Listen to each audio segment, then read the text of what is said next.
fine. Here we are. I love you. The next Democrat debate is only 2 weeks away. It appears some of the candidates are getting very worried they won't make the cut.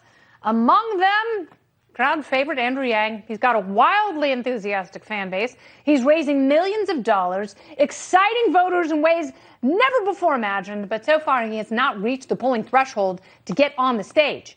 Yang is blaming that fact on, well, it's the holidays and there are fewer polls out there, fewer people picking up the phone because they're great big fat people. And in a statement to the DNC, he said, quote, I propose a simple solution. Between now and January 10, the DNC should commission 4 early state qualifying polls in Iowa, New Hampshire, Nevada, and South Carolina, where all the candidates have invested their time, resources, and staff. It would provide an accurate snapshot of the current state of the race and where voters' hearts and minds are, thus getting ahead of an imminent problem.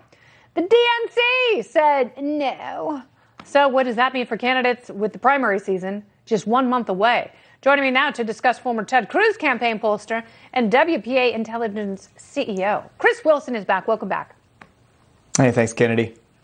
So I think Andrew Yang has a point, because if you're not Tom Steyer, if you're not Michael Bloomberg, you can't take your billions and flood the airways across the country, and you have to focus surgically on these places. So why isn't the DNC taking that good piece of advice?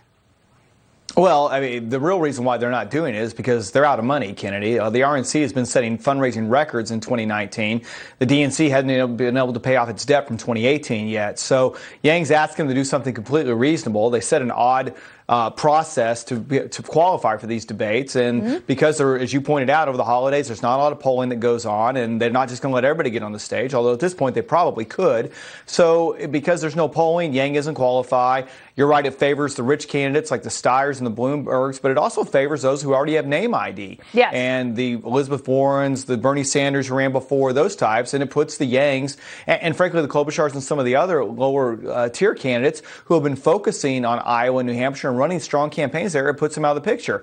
But when he goes to the DNC to ask them to pay for the polls, the DNC is going to act like nobody's home because they just don't have the money right now to do it. And Yang was also upset because he appealed to the DNC and they didn't even respond to him or his campaign. They went right to the media with their answer, and it just goes to show they do not like the non-traditional candidates like Andrew Yang and like Tulsi Gabbard, and they'll do whatever they can to keep them off the debate stage. I think there is still plenty of time for robust debate, and I think voters deserve that, because you can't just have these cut and dry, plagiarized talking points that the candidates are going to regurgitate over and over again. There's still plenty of time and a great need for unorthodox ideas.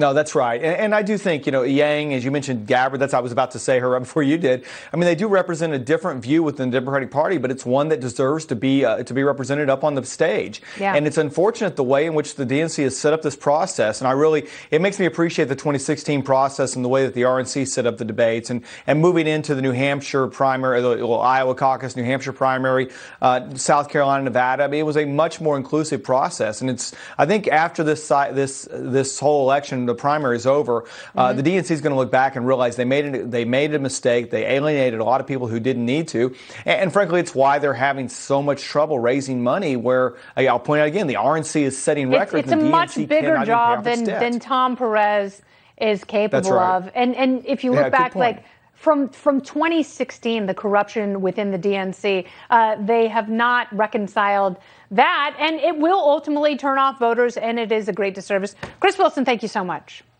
You bet. Thank you, Kennedy.